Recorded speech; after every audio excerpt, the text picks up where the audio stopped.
4, 3, 2, 1. This is London Real. I am Brian Rose. My guest today is Andrew Keys, the entrepreneur, Ethereum pioneer, and CEO of the Ether Machine. You began your career in traditional finance before joining Consensus in 2014, where you helped scale Ethereum to global adoption. Later, you co-founded Dharma Capital, bringing institutional discipline to digital assets. Today, as CEO of the Ether Machine, you're leading a $2.5 billion Ethereum treasury that accumulates, stakes, and actively manages ETH as the reserve asset of the internet. With a planned NASDAQ listing, you aim to create the world's first pure-play, dedicated Ethereum treasury company designed from the ground up for ETH accumulation and institutional-grade yield generation. Andrew, welcome to London Real. Thanks for having me, Brian. Look, it's great to have you here, and I just want to jump right into it. You know, for people that don't fully understand what you're doing, can you just break it down and explain what is an Ethereum treasury company? Why do we need them? And why are we seeing so many launching in the last, 60 days? It's like you got Tom Lee's BitMine, you got your old buddy Joe Lubin, and what he's doing, obviously, over at SharpLink. Why now, and why do we need these things? So we'll start with why now. I think there have been a confluence of factors that have created this Cambrian explosion. First and foremost, in December of 2024, so approximately 8 months ago, there was an update through the Financial Accounting Standards Board, the FASB, defining that digital assets like Ether could be marked to market within a public company. So basically, what that did was basically greenlight the ability to hold these assets on balance sheet and to be properly accounted for. It was kind of another step, albeit a boring one, in an accounting nuance. And we think that that was kind of the light of the match of why this started to make sense. Another reason is that I learned personally that ETFs were an inferior way to express one's interest specifically in Ether. And the reason of that is a bit of a technical nuance. And that's something to do with what's called the withdrawal queue within Ethereum. Right now, the ETFs in America do not enable staking. We believe that that's going to happen soon, but in Europe or in Canada, as a proxy, staking is enabled. And what we've seen is they're staking at what I would call 50% capacity. Meaning if you had €1 billion in a staking, in an Ethereum ETP in Europe, they're only staking €500 million, and they're only earning the vanilla floor, meaning that they're only earning the table stakes staking yield, which right now is about 3%. So on the $1 billion, 500 million is being staked, and that's earning 3% to really generate a 1.5% yield on the total amount of capital. And the reason this occurs is because in Ethereum, if you were to unstake your assets today, you should get it back in a couple days. But if, God forbid, there was a bad hack or some type of black swan event where lots of stakers wanted to unstake at the same time, the withdrawal queue to unstake could grow from a couple of days to months or even a year. And that doesn't jive well with the ETF requirements to have 24-hour redemptions. So if you were to redeem your stock, the ETFs have to be able to sell that out and give you your fiat currency within 24 hours. And there's no way, because this is denominated in Ether, it's not even denominated in dollars. There's not a way to basically underwrite that risk. So the best thing that the ETPs, the ETFs can do is just stake less. And so with that said, I had previously been building a commodity pool operator and commodity trading advisor registered with the CFTC because Ether is a commodity that staked institutional size billions of dollars of Ether already since the inception of proof of stake. And when I understood that I could basically have a public vehicle that, unlike the ETFs, could stake at full capacity, something that we were already doing.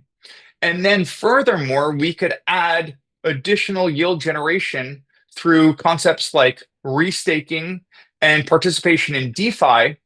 I thought of this like a perpetual bond. And Ethereum should be considered, let's call it, from the yield generation dynamics, as a perpetual bond, where it is able to generate this yield.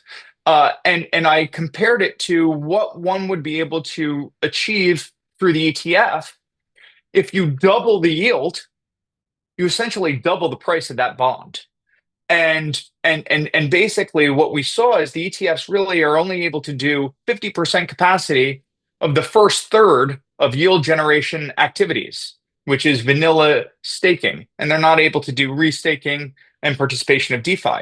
So we're able to do all three of those buckets. Plus, we're able to add what I would just call the capital markets financial instruments, such as creating convertible bonds and or preferred shares to further add to our North Star, which is our Ether concentration per share. Okay, and you can also add on top of that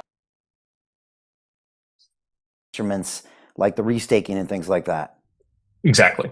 Okay, and so what looked like a problem for the ETF, you're taking advantage of that and creating a brand new product that can solve that issue. Exactly. And that issue isn't going to get solved anytime soon. I mean, when you talk about that whole issue of unstaking and that unknown time delay, does that mean it will be difficult to get a staking-based ETF for ETH? So I think that a staking-based ETF will occur, but I don't think that they're going to be able to stake at full capacity. And if they basically, I think that they have kind of two roadmaps to do, or paths, if you will. One is they could stake, and they're going to stake at, maybe it's 50%, 60% capacity, or they could stake potentially using what's called a liquid staking token, but that introduces other vectors, other attack vectors. You're talking about introducing smart contract risk, and you're introducing vectors of the bid-ask spread between a liquid staking token and just pure vanilla Ether, which is basically adding another transaction. What I think is a much better mousetrap is having an operating company that has a business to secure Ethereum and to generate yield and to avail ourselves to the full suite of Ethereum's productivity, which is staking, restaking, and participation in DeFi. Plus, on the traditional financial side of the equation, the ability to sell convertible bonds and or preferred shares to volatility seeking or credit seeking investors, and using the proceeds of that to add Ether to our balance sheet for shareholders that want Ether concentration to increase per share. Okay, and I definitely want to get into that. You could argue that Michael Saylor kind of wrote the book on that for Bitcoin. For sure. And I want to get to that. But if we zoomed out really, really, really high up and we took a look at 30,000 feet, if an institution or a person, I guess, wants exposure to Ethereum, they kind of have maybe three-ish choices. They can buy the Ethereum somehow and find a wallet to hold it in and keep it safe, which could be challenging. They can buy the ETF now and not get any yield component, but they can have the exposure. Or they could go and buy some Ether machine or an Ethereum Treasury company. Are those kind of the three options for any type of size? And could you walk people through the problems with those? I think you kind of talked about the ETF there, and maybe how a lot of institutions, I mean, Saylor was just on CNBC 2 days ago, and he said 98% of the institutions in the world cannot hold crypto. And so that's not even an option, but they all have accounts on the New York Stock Exchange. Exactly. So first and foremost, one can go acquire Ether spot, and let's say use a retail exchange. They now are responsible for the public-private key pair, hacking, etc., and or hiding the ledger, under their bed, and keeping the 12 worded seed phrase. Um, and then if they were to use any one of these retail exchanges, back of the napkin, they charge 25% of the staking yield that they generate. So that's, the first example. Secondarily, the ETFs, as we just discussed, uh, is like owning a stock that has a dividend, but availing yourself to half the dividend that you're entitled to, or in case of the U.S. right now, 0% of the dividend, because right now in the ETFs they are not enabling staking yield, and then furthermore, it's really availing yourselves because ETFs are somewhat rigid in their exposure to kind of what you can do with the underlying asset. They haven't been created specifically for a productive asset. What I would call kind of like this triple point asset of Ether that can derive value multiple ways, where you can have it from staking, from restaking, and participation in DeFi. You're really only able to do that first third. And then these operating vehicles done properly, we believe is the best way to do it. And then there are nuances within the operating vehicles that we can touch on, and kind of why we chose to go in our route, which was creating a de novo entity with a SPAC versus doing a reverse takeover of a shell. But I'll digress. But basically, I think our operating vehicle model enables in public market investors to have access to the full yield, or excuse me, the full productivity of Ether yield, staking, restaking, and DeFi, and the full product suite that an equity operating business can enable, such as ATM equity issuance, preferred shares, and convertible bonds. Excellent. Okay, and I want to get into that. Before we do, why does anyone want exposure to ETH? We clearly have Yeah, seen the use case, and Saylor kind of built that up. He's been on our show, I think, back in yeah, 21 and back in yep, 22 and 23. yep, yep. And obviously, at the time, I think that was the only crypto that was kind of blessed or at least being ignored by the SEC. And so he Yep. went full bore, and we saw that. Now, Ethereum, the ETF came a little bit later. It was slow to get started, but now we're seeing more and more interest. The regulations going our way. Yep. Stablecoin Act is passed. When I got to Wall Street at the ripe age of 22 years old, I was 1993, and I got sat on the fixed income derivatives desk. And all my friends, when I used to go home in the East Village, said, Brian, what stock do I buy? And I said, stocks are for punks. We work in fixed income. And in fixed income, it's all about yields, right? Everything is Yep. what's my overnight rate? What's my 3 month rate? What's my 30 rate? And I grew up Sure. in this environment of yield. And so when I used to look at crypto, I would always tell people, you know what? When Wall Street comes, they don't even understand something that doesn't have a yield. And so Right. are we finally seeing them embrace an instrument with an inherent yield and inherent even a yield curve? Is that why ETH is going to be the next big thing, do you think? So that's one of, I would call, three reasons, Okay. and we can start there. So first and foremost, Ether is a yield generating asset, versus Bitcoin. Bitcoin I consider unproductive, kind of like gold, and Ether is like a digital version of oil. For every transaction that occurs on the Ethereum blockchain, it requires a micropayment of this fuel.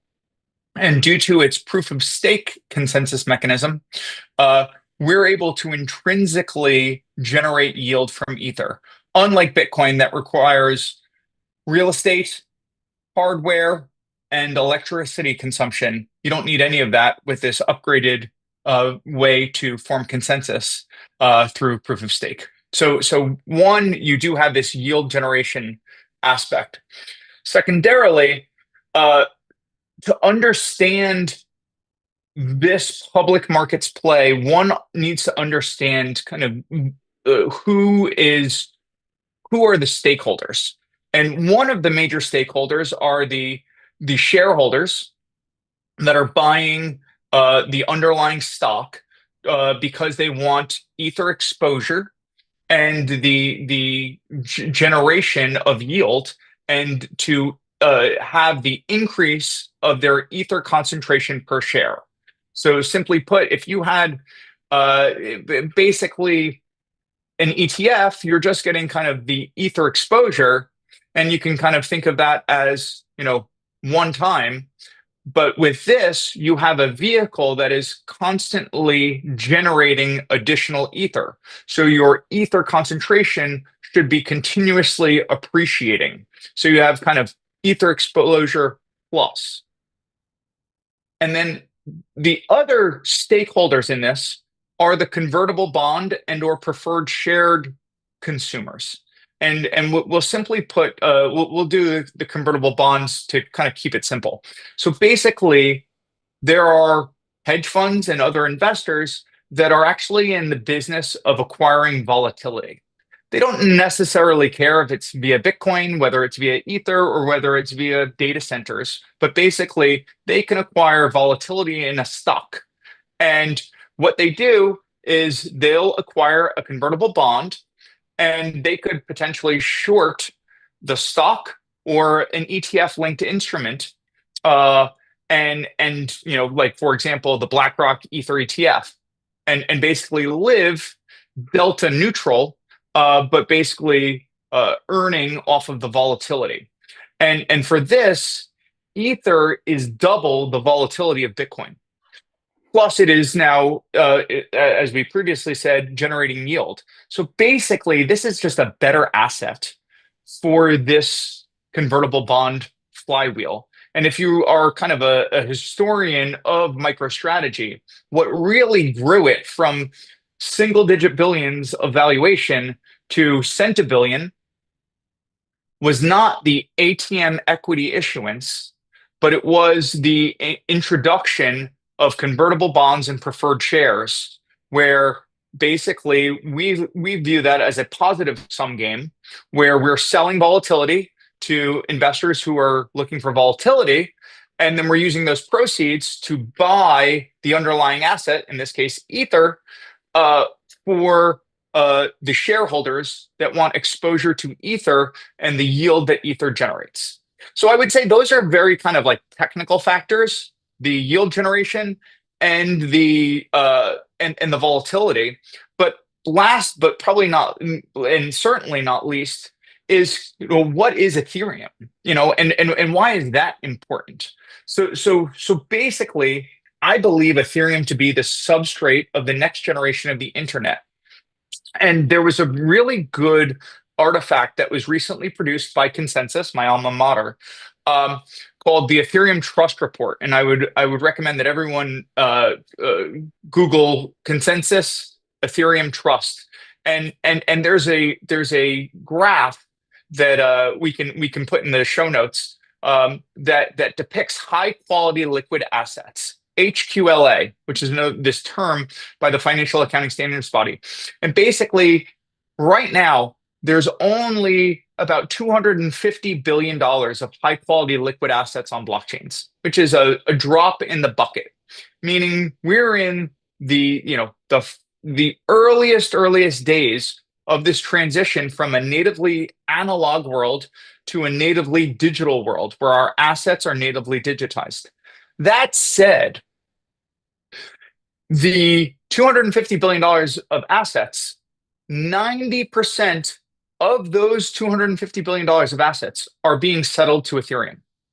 And Ethereum is experiencing power law dynamics similar to Google with search, where 90% plus of those stable coins and the stocks and the bonds and the derivatives are being settled to Ethereum.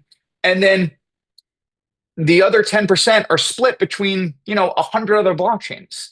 And it just reminds me of 90% of search happens on Google, and 1% happens on Bing, and 1% happens on Ask Jeeves, and 1% happens on Yahoo. And so we're already seeing the fact that liquidity begets liquidity. And Ethereum has this kind of critical lead in being this place where we're seeing most of this commerce settle. And furthermore, the tailwinds that you touched on, Brian, are that we've just seen the Genius Act pass, which gave us clarity around stablecoins. Everyone saw the positive tailwinds to CRCL Circle, and what we can say about that is the largest beneficiary of Genius was Ethereum because the majority of the settle coins, the stable coins settle on Ethereum. In about 2 months, we're going to have the Clarity Act, which is market structure bill, which is kind of the tokenization of stocks, bonds, derivatives. The largest beneficiary of Clarity is going to be Ethereum again, because the majority of these high quality liquid assets are settling on Ethereum.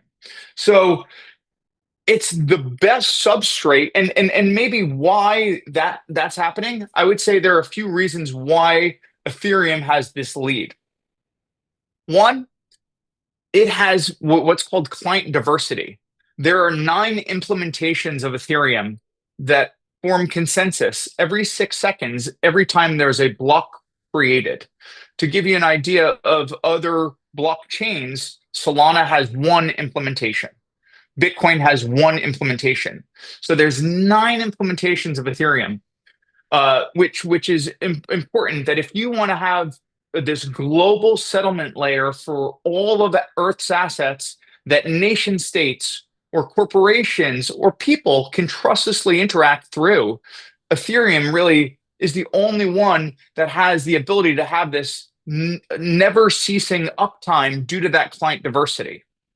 And I think that that's extremely important. Another reason is the notion of standards.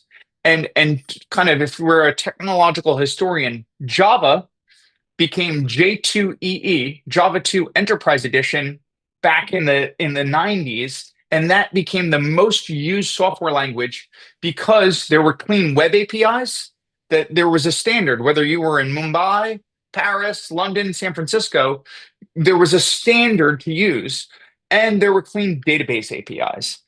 And what we're seeing now is Ethereum has done a great job of creating certain standards, token standards. So something like the ERC20 token standard for fungible tokens, or the ERC 725 was an example of one for NFTs. But basically, anyone was able to have this standard token and a standard wallet, and was able to put the token in the wallet, simply put.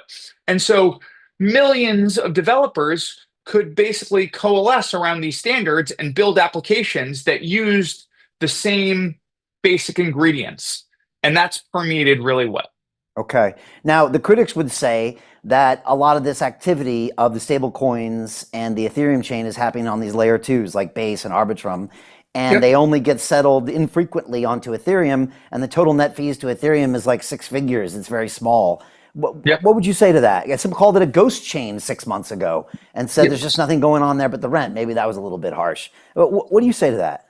Yeah, so I think that this is an architecture that is created purposefully. And simply put, to kind of zoom out for your listeners, if I were to take Brian to the pub and open the bar tab with a server and hand him or her my credit card and buy us a round of appetizers, a round of drinks, a round of entrees, a round of desserts, pay a tip, and close the tab, all of these microtransactions that started from zero and ended at $500 or £500, those can be batched. And then basically the opening and the closing and the batching of all these transactions can get settled to layer one. And basically this architecture creates the ability for any application in the world, any company in the world, to customize how they want their layer two, their environment to work. Some may be optimizing for speed. Some may be optimizing for privacy. Some may be optimizing for 10 people to work together in it. And that's how websites work on the internet, right? I mean, everyone uses HTTP, but Amazon.com, Google.com.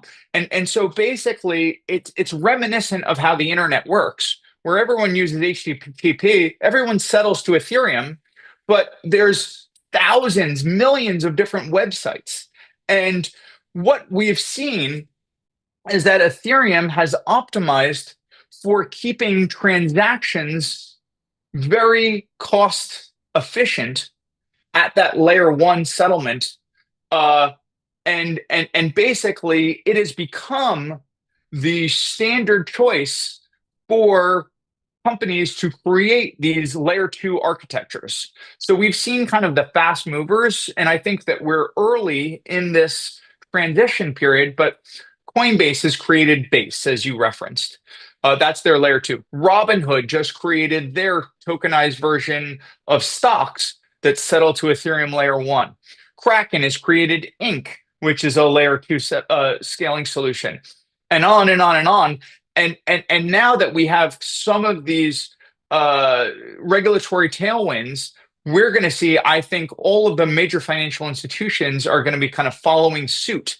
And if we were to kind of use the analogy of ride shares, companies like Uber and Lyft, 5 years ago, it would cost $50 to go from Lower Manhattan to Upper Manhattan. For the same ride share now, it costs $150. The technology hasn't necessarily changed, but Uber has become ubiquitous. And what we can do is basically have Ethereum as the standard for settlement solutions and settlement layers. And there are ways to basically increase the pricing as it becomes more congested. So there are two burning mechanisms within Ethereum. One's called EIP, Ethereum Improvement Proposal 1559, which burns every layer one transaction. So it basically is kind of like a stock buyback, if you will, where basically shares are retired if you're talking to kind of like the traditional financial equities investors. And then there's EIP 4844, which burns Ether for every layer two settlement solution. So basically, there are two ways already that this transaction or this transaction occurrence can basically reduce the supply of Ether, that can have a positive price occurrence towards the Ethereum network. And there are ways to basically increase the burn per transaction, that I believe the foundation will prioritize as Ethereum continues to cement itself as this global settlement layer of humanity. And I've heard a few people in the space saying that Ethereum is the chosen network because it never had the downtime. It's got the history. And even though Solana might be faster and maybe it's got maybe some other things, some say it's not as decentralized, it's obviously been downtime, that Ethereum now has been chosen. First of all, is that true in your mind from everyone that you're talking to in the institutions? And then I actually want to talk a little bit about, your main competitors. Sure. So I think that there is no debate and there is empirical data that shows high quality liquid assets, which is what I think is important. If you're talking about a global settlement layer, like I don't care much about meme coins or swords of a video game, or what I think that I'm interested in, and I think what Ethereum serves for, is a global settlement layer to the economy of the world. And right now, it's still very early days, but Ethereum has basically 90% market share as that settlement layer. Okay. And I think so there's no debate there. Okay. Let's talk about the competition, because it's very unique. And I'm curious how you feel about competition and if you think more is coming. Sure. We've got Bitmine Immersion, which is the getting more famous every day. Tom Lee, who has been an analyst for a long time, was bullish on Ethereum for a long time. Saw him on CNBC, bullish on stocks, bullish on crypto, and then all of a sudden he's the chairman of Bitmine Immersion. They have, I think, about $5 billion of ETH, about 1.5%. I think he's going for 5%. That's been the one that's been talked about, and I guess that's liquid. There's SharpLink, which is Joe Lubin of Consensus in the past, who I think has about 3.3 billion of ETH. And then there's you. One of the big things about you, Andrew, is I think you put in about 650 million of your own supply of ETH, which gives you a ton of cred of the ETH machine. Then there's ETHZilla, and I think it kind of drops off from there. Have I got Yep. that about right?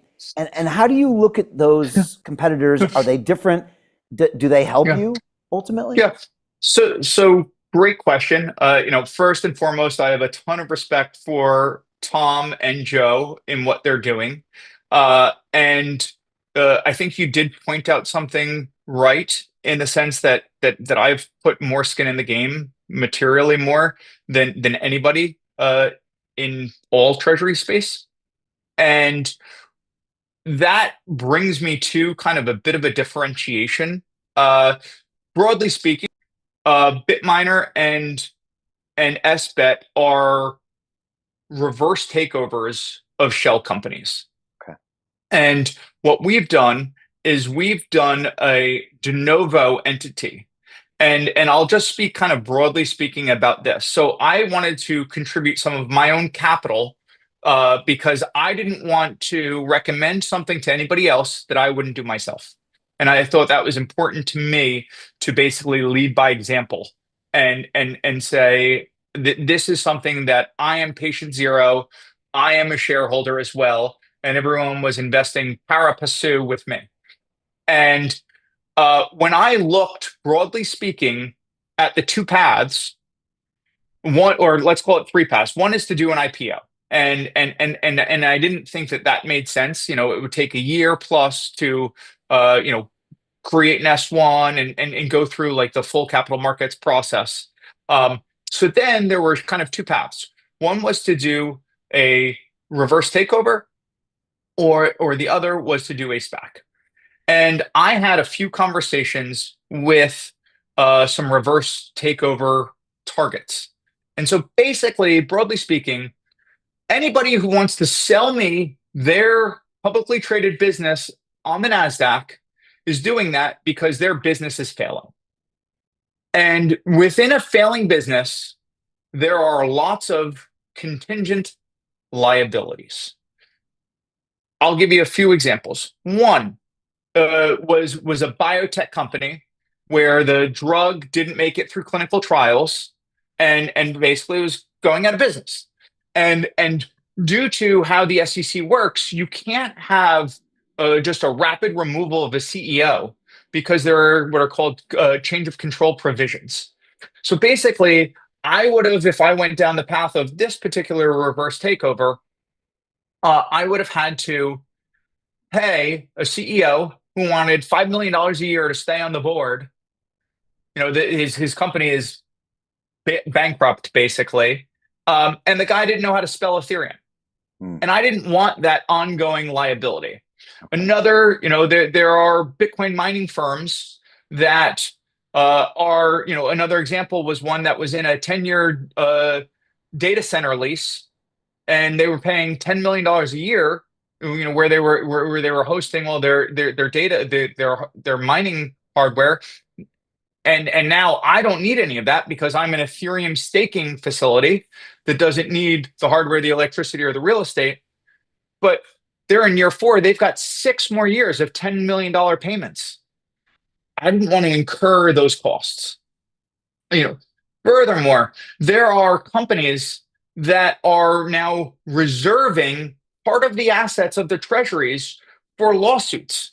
That if one of these companies, they have a 4-year statute of limitations. Sure, maybe now they're going in the direction of having a digital asset treasury, but they can get sued for previous the previous 4 years of whatever that operating business was. So I essentially didn't want pre-existing operating businesses, pre-existing cap tables, pre-existing liabilities, pre-existing potential lawsuits, because something, a company may not be sued if their market cap is less than $10 million, but if they have $1 billion, $3 billion of an asset, that becomes a honeypot now.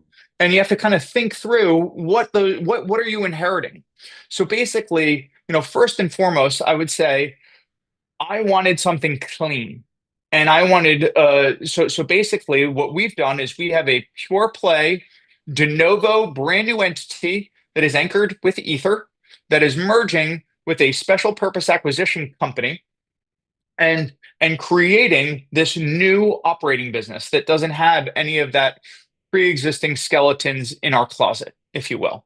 And for me, with my assets, that was the only way I could get comfortable with this model. And to devil's advocate that, what I'm going through right now is what's called the S4 registration process. So an S1 is if you do an IPO, and S4 is if you're doing a merger. And we're doing a merger between our LLC, the Genovo LLC, where the Anchor Ether is, and the special purpose acquisition company that doesn't have a pre-existing operating business. And I would say our one differentiation there is that we're not, let's call it while we have stock that there is publicly tradable ETHM stock that people are able to acquire, we're not fully merged just yet. And basically there's about a 60-90 day window. And then at that point, we are able to start to use, let's call it, all of the traditional capital markets tools and to trade similar to these shell companies. And I think that to devil's advocate that, for example, in those 60 days, Tom Lee has been able to go out and acquire a gigantic amount of Ether. And I was not comfortable with the risks of the pre-existing liabilities that I just said, for potentially the reward of being able to acquire that amount of Ether. We've been able to raise a considerable amount of capital, over $2.5 billion privately, because of the fact that when I talk to institutional investors and they go to their investment committee, they say, well, if we want pure play exposure to Ethereum, but we've got to deal with this pre-existing CEO and they may get sued. These guys are saying, we get laughed out of our investment committees rooms if we kind of try to propose some of these ways. So I think that time will tell. But with that said, we've tried to create an institutional vehicle.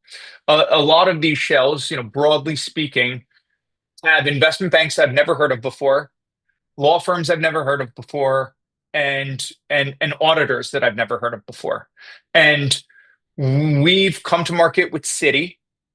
Is the only one that has kind of a bulge bracket investment bank. This went to the top of the house. Jane Fraser signed off on this. They're not doing any other treasuries because they do understand kind of the nuance of having a pristine structure. KPMG is our auditor. Aside from MicroStrategy, we'll be the first treasury to go through a Big Four audit. Skadden, Am Law 10 is our law firm, which is one of the largest, most accredited law firms in the world. And what I think is important here is that I believe that because we have this pristine entity, cleanest credit rating from a perspective of having a Big Four auditor, and none of those pre-existing liabilities, I believe that we'll benefit from the best priced and probably first to market convertible bond issuances and or preferred share issuances. So to understand that, basically these preferred shares or convertible bonds are credit or debt instruments. And basically the counterparty to that is buying paper, right? And when you're buying paper, you have to price in these types of risks, these opaque risks. Like, is there some skeleton in the closet that could cause the stock to go down 20%? That's separate from the net asset value of the underlying digital asset. I think that's important. And so what I hope is that, and I expect, is that we're going to be rewarded in the medium to long term at the expense of kind of the shorter term strategy of getting out the door, because we came to market thinking about what is the institutional chassis that's necessary for what we think drove MicroStrategy from $1 billion. They didn't do it from ATM equity issuances. Yeah. They did it from the issuances of convertible bonds and preferred shares. And basically, I believe we'll be the best situated for those more sophisticated financial instruments to be able to do a balanced approach with lots of different financial instruments with an asset that is double the volatility and yield generating than Bitcoin. Yeah.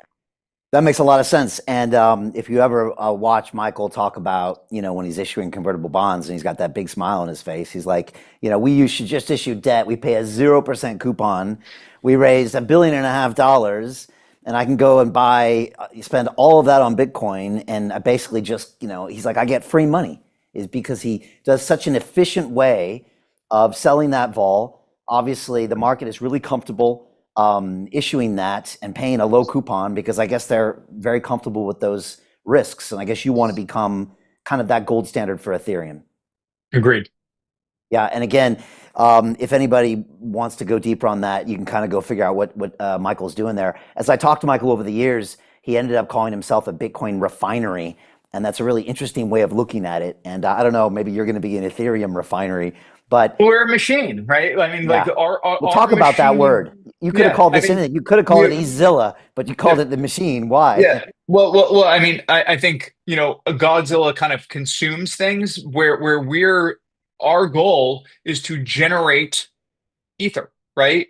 Our goal is to have, if one has 1,000 of our shares and that equals, for round numbers, one ether, our goal through staking, restaking, DeFi, and the issuance of financial instruments like convertible bonds or preferred shares is to make that one ether per 1,000 shares eventually grow to two ether per 1,000 shares, and to do that systematically with the least amount of risk. And so we have a full risk management team. Our head of staking built the initial consensus staking machine, then recreated that at Dharma. All that know-how comes now here to the Ether machine. And basically, the whole concept is to employ the full productivity of this asset. Andrew, do you ever get nervous that you're putting $650 million of ETH into some vehicle that you'll have less control over than you used to have? I understand that risk. I do think that through this vehicle, I will be able to grow my ether concentration more efficiently than I would previously. Okay. Okay. And now my other question is, it's not live yet on the NASDAQ. And of course, people can't buy it. But is Well, that necessarily slowing you down because you can so still raise capital? And so what so and when are the dates expected on that? yeah, so our merger hasn't been affected yet. Okay. Stock is selling on the Nasdaq. The special purpose acquisition company, Dynamics, has stock that's available for buying and selling day in, day out under ETHM right now. And we are going through the S4 registration process, and we assume that this will occur in Q4. And I can't give extremely clear guidance on that because to a certain extent it's a back and forth with the SEC. And basically we are at the mercy of that process with them. Okay. And I heard you quote when you were speaking with someone else, you said, give us 4 quarters for Wall Street. And it was, I think, a way of saying that this is obviously a long-term process for you, but you believe that when you start showing these quarterly results and show Wall Street exactly what you're doing and how this is going to work, and they start covering this asset and covering what you're doing, that they're going to get very, very comfortable with the way you've done it and what you're doing to where this is just going to become a normal asset that they buy. Agreed. Agreed. So I think that one.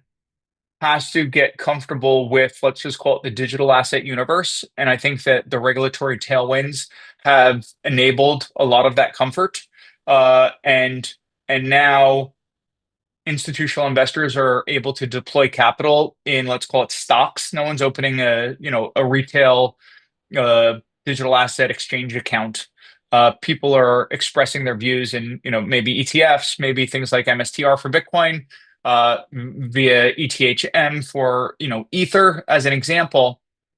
And part of our role in this ecosystem is to explain, and part of what I enjoy doing, and we're doing it right now, bottoms up to Main Street, top down to Wall Street, what is Ethereum, explaining, the volatility to the volatility seeking stakeholders, explaining yield to the seeking stakeholders, explaining what the TAM is of the next generation of the internet. What differentiates this substrate versus other smart contract platforms. Differentiating why Bitcoin can't do this. And Bitcoin has one use case and one asset. I can send you a Bitcoin, but we can't programmatically, create a digital token that represents a stock, bond, or a derivative like we can on Ethereum. And then, furthermore, that's kind of like, let's call it the 1.0. The 2.0 is, what are the financial modeling considerations? Do we aspire a discounted cash flow to this? Do we aspire a TAM based upon the assets we can tokenize? Do we accrue value to the notion of enabling trust? Understanding that, then understanding kind of the yield consideration. You came from a fixed income world. Like, this is a first of its kind, $40 billion traded yesterday of Ether, and it's also generating yield. So if you like Bitcoin, you'll probably like double the volatility of Bitcoin plus the fact that it can generate yield. And we can kind of create the models off of that. And then kind of just explaining the use cases. What is this? What does this enable? Like breaking down stable coins. And as an example, we give a price discovery, like, broadly speaking, Ethereum gives the price discovery mechanism for the value of intermediation in any transaction. And to use kind of the first product market fit of stablecoins, we're starting to see the early days where if you were to buy something on the internet, you could, purchase with Google Pay, purchase with Apple Pay, and now you're starting to see that button, purchase with stablecoins. And basically, I've seen multiple websites that say, if your good costs $103, because you're purchasing it with American Express or Apple Pay, it costs $100 if you buy it with a stablecoin. And right then and there, you just gave the price discovery mechanism for payment providers, and as the intermediary. And so with that said, we're starting to see, the propensity of what this technology can do, and that's like one singular use case. Yeah. It's interesting because you hear the analogies, digital gold versus digital oil. You got famous by saying, I'd rather have an iPhone instead of a landline. And that was you comparing, I think, Ethereum to Bitcoin. I've had lots of Maxis on my show here over the years. I think I first had Max Kaiser here in 2013, who won't talk to me anymore because I talk about other things than Bitcoin. And there, in this pure play, there's only one asset, and that's our asset. Obviously, you saw a bunch of interest go into yield on Bitcoin a couple years ago, and honestly, it really hasn't gone anywhere. And I don't know if it ever will, to be honest, Andrew. Do you think it's only a matter of time before people see these as two completely different things? Or will there still be a bunch of people that will always swear by Bitcoin? There's going to be religious wars. They've been happening since the beginning of time, and this is just, this technological flavor of religious war, right? And I think people will have their idealisms. That all said, Bitcoin will always have one use case and one asset. You technologically can't have other assets and other use cases on it due to the virtual machine. So the UTXO virtual machine is specifically created for simplicity, and that's fine. And but Ethereum is specifically created to generate any type of asset with any type of arbitrarily complex logic in it. And I think that uh, time will tell, but I think the TAM of the internet and the TAM of basically digitally representing any asset versus the TAM of this specific asset that's given kind of the moniker of digital gold as a way to explain it, but it's not digitizing gold, and it's got a specific, let's call it supply chain or supply release process.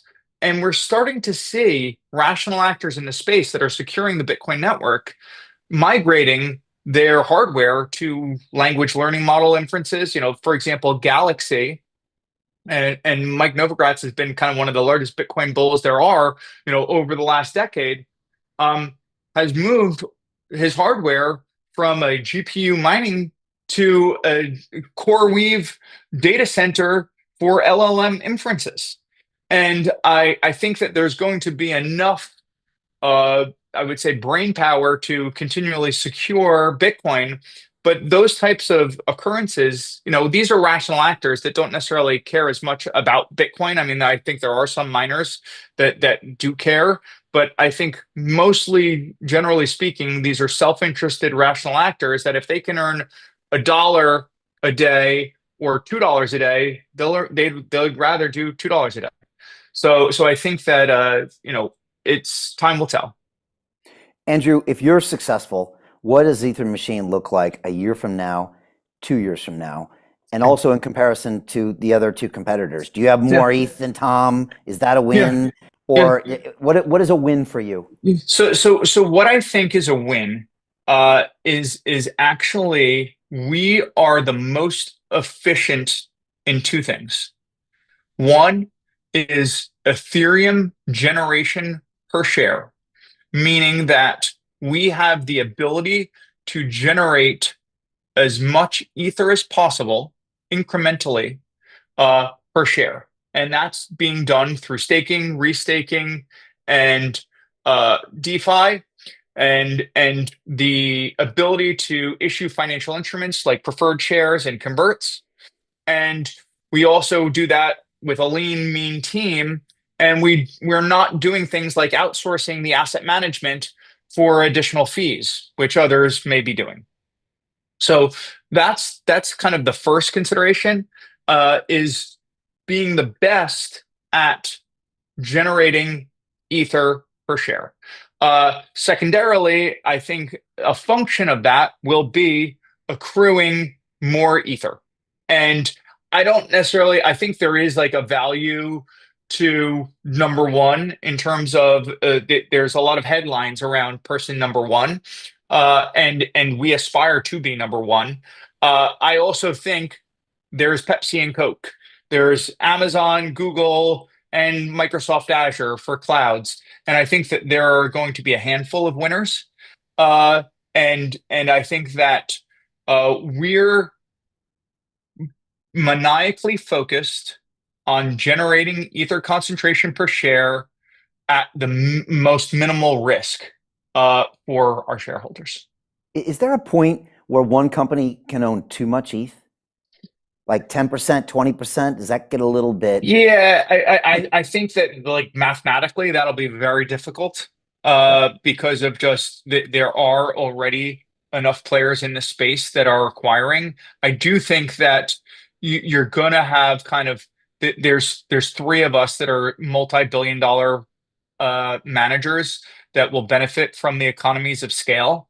And I think we'll have slightly differentiating and co-opetition, if you will, approaches, and we'll optimize for slightly different things. But I think that there are a few of these that kind of went out with these kind of lower effort shells, and I think that they're going to have a very difficult time of raising additional incremental capital, and those may be roll-ups.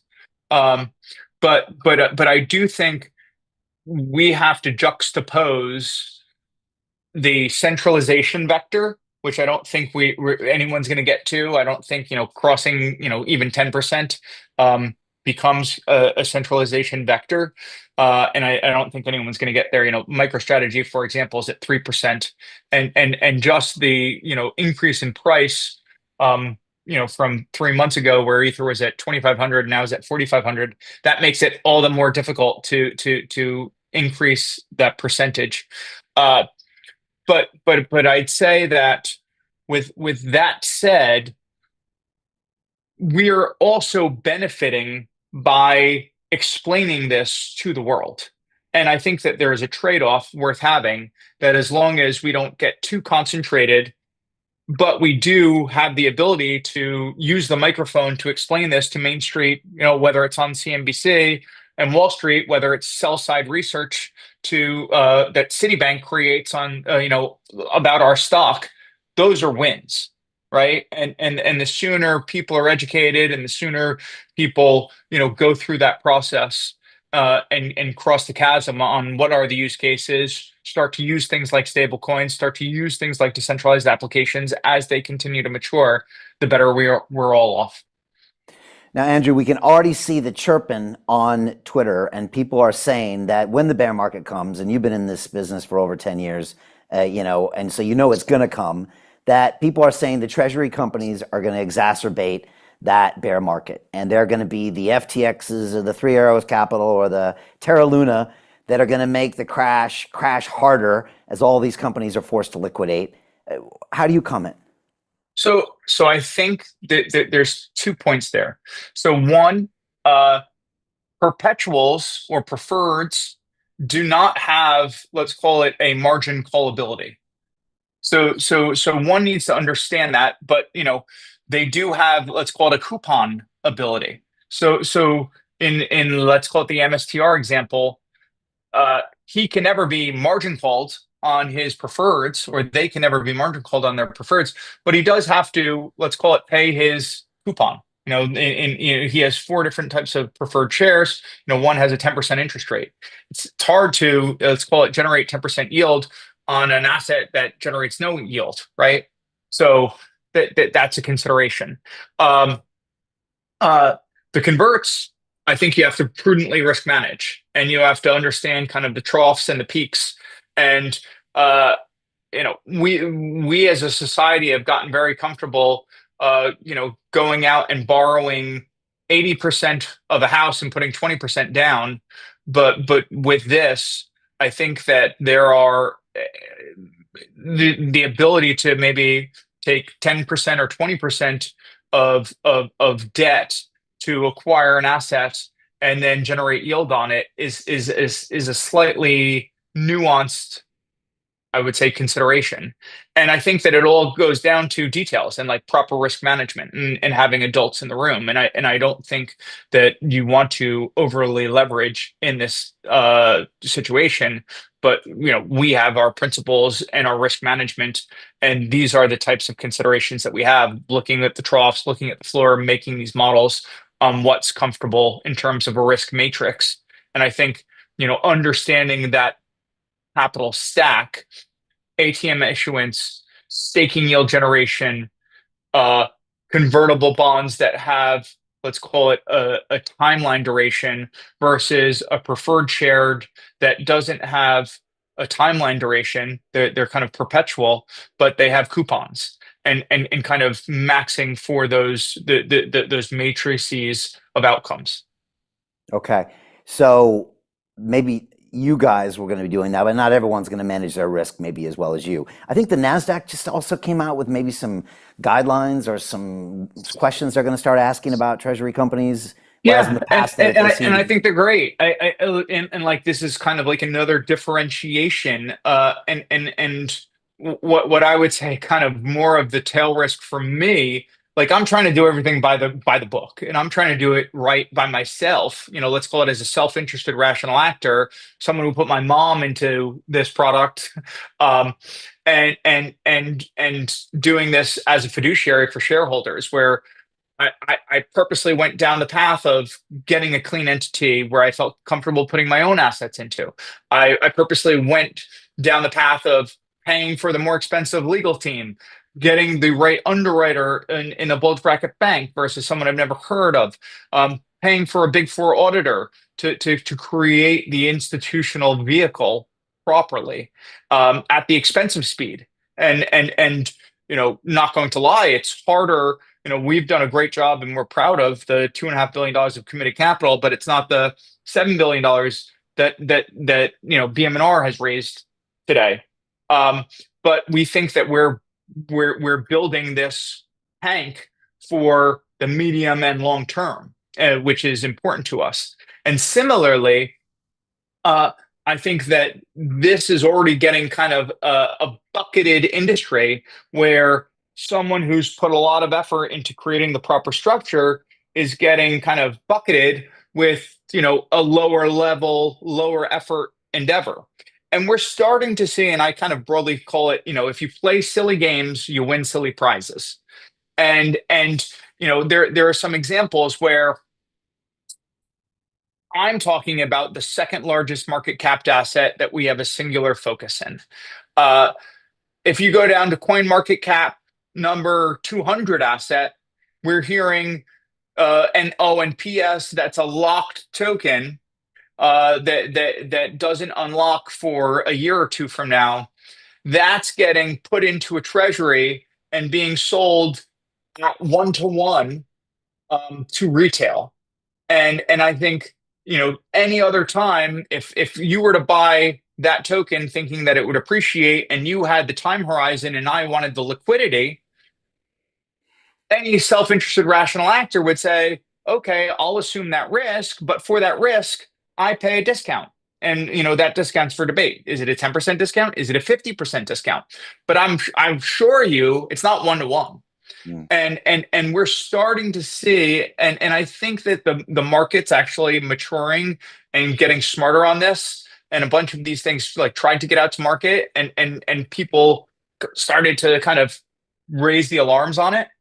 Uh, and I think that that's kind of more of the risk that I'm seeing rather than kind of the leverage, because I think that anyone who's put the time and the effort into creating these structures, and this is a labor intensive process running a SEC registered public equity. It make no bones about it. This is a hard endeavor. Uh, what I worry about more than the leverage, because I think that can be very prudently risk managed. I am more concerned about lower level efforts going out there and kind of selling these less credible tokens on less credible terms, and retail not necessarily understanding what they're acquiring. Right. We've seen the explosion of that. I think it was yesterday, the day before, WorldCoin, I think, raised 2.5 billion for a buyback Treasury. Obviously, the Trump family, World Liberty Financial, did their all five sigma entity, I think, last week. A deal we're involved in called Story Protocol announced one recently as well. I mean, it's smaller. I think it's number 40 as far as the rank of total market cap. So yeah, we're seeing a lot of Treasury companies. Obviously, you made a comment that retail should be careful to know exactly what they're getting. But it looks like this is the trend du jour, and it's going to keep going and going and going. Does it just make you nervous? The smaller the market cap of the coin, and then the less clear the terms, the less clean the entity. Is that just something everyone should just be super aware of? Yeah, I think I've kind of beat the dead horse on let's call it the entities. I think a lot of people uh, discuss, like, let's call it the tokenomics side of the house, and don't have understanding of uh the notion of these shell companies versus having a clean entity that we've discussed. And then furthermore, I think that the illiquid coin market cap number 50 doesn't benefit from the liquid capital markets of the US stock exchange, because it can't handle it. Like, what's the bid ask spread there? And so I think that that's, a consideration. Is it somewhat strange to see that, after going all into these tokens and in crypto, that we're coming all the way back to the New York Stock Exchange to get liquidity? I mean, you've been doing this for 10, 11 years since the inception of Ethereum. Yep. You've watched this whole thing progress. Is Yep. it kind of strange to see it in a weird way coming full circle where the liquidity we always hoped for would be on the blockchain is actually down in these what look like old school exchanges?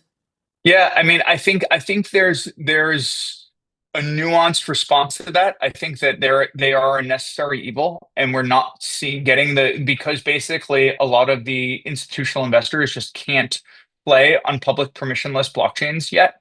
And I think that we're in a, 10-year, 20-year transformation, and we've got to meet people and companies and corporates where they are. And I think that this makes sense for an asset like Ethereum. I don't think it makes sense for some application layer token that's, number 200 on CoinMarketCap, by design. So I think that there's kind of nuance in that conversation.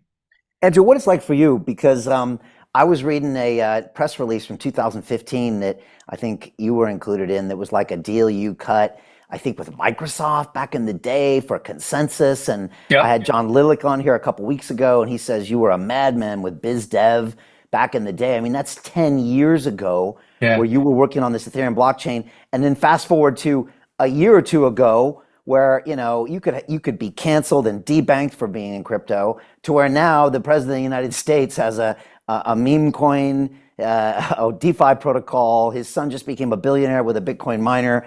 I mean, what can you tell us about that whole journey you've been on? And yet you still seem very excited about this, and I don't see any Yeah. gray hair. So how do you Yeah. do that? Well, there's definitely been some gray hair. I don't think I have physical gray hair, but know that I have spiritual gray hair. Okay. And it has been a journey. I think that uh, what I'd say broadly speaking is I am still excited today as I was, a decade ago.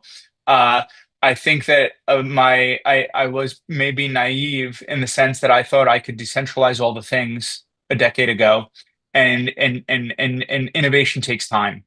And furthermore, there is an incumbency that is hard to unseat, and it's hard to usurp, and centralized powers don't want to give them up. And I think that broadly speaking, we are trending in the right direction, and we now have kind of I would say over the last 4 years there has been a tremendous amount of work that was stymied by political issues.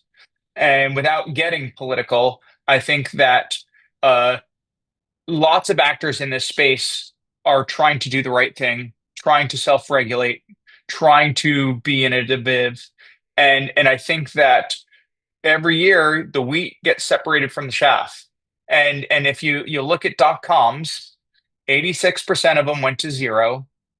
And I'd argue the other 14% changed the way the world worked.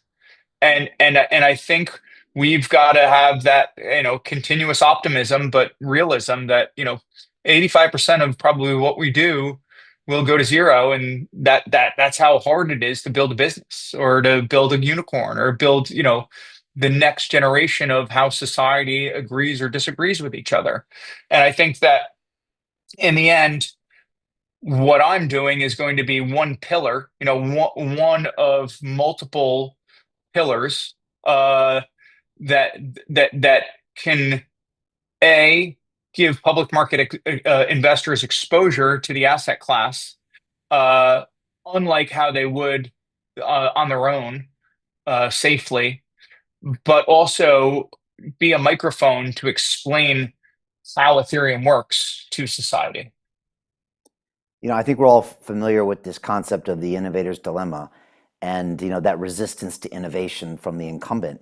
But when I look at the banking industry, Andrew, like I can't really, there's so many pieces and so many different interests. It's like on one hand, like you said, I'm seeing a payment where I can pay $3 less with a stable coin than using a credit or a debit card. You'd think no bank would want that.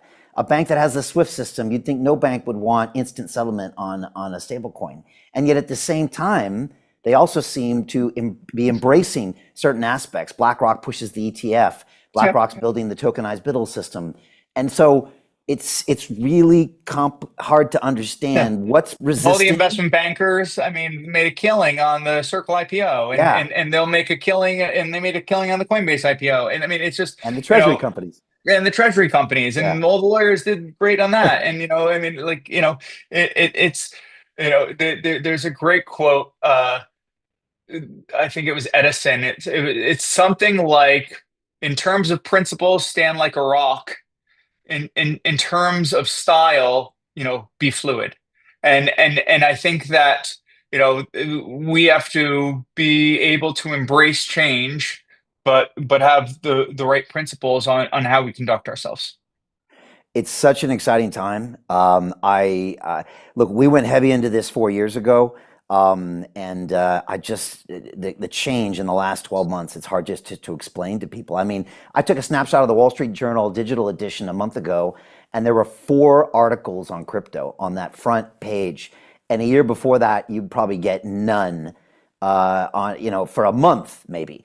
And then the headlines coming out of the White House and like all these things, it's just kind of mind boggling, that we're here right now. And, it's an exciting time. And then I think back to that press release I read of you 10 years ago, and then you realize innovation just definitely takes time. Andrew, how can people learn more about what you're doing with the machine, and then potentially participate in the future and all of that? Sure. So www.ethermachine.com. The stock is ETHM on the NASDAQ. And you can find me on Twitter, akethermachine.com. And for us Brits over here, and maybe people in the Middle East and other places, is it a potential that we might be able to buy some of this on our own exchanges in the future? Yeah, absolutely. Like through an ADR. It's NASDAQ, so it's globally accessible for sure. Okay, fantastic. Thank you so much for the time, Andrew. Like you said, I think the clear delineator here is you putting all of this skin in the game and putting your huge chunk of assets in there. And now it kind of goes to show that because you have so much skin in the game, you're being extra careful on that legal entity. And I think time will tell that when you start issuing all of these exciting capital structure pieces, I think that's really, that hard work is going to pay off. So really exciting to watch. Thank you for everything you've done with Ethereum and Consensus over the years and now. And looks like we're in exciting times. So appreciate you. Thank you, Brian.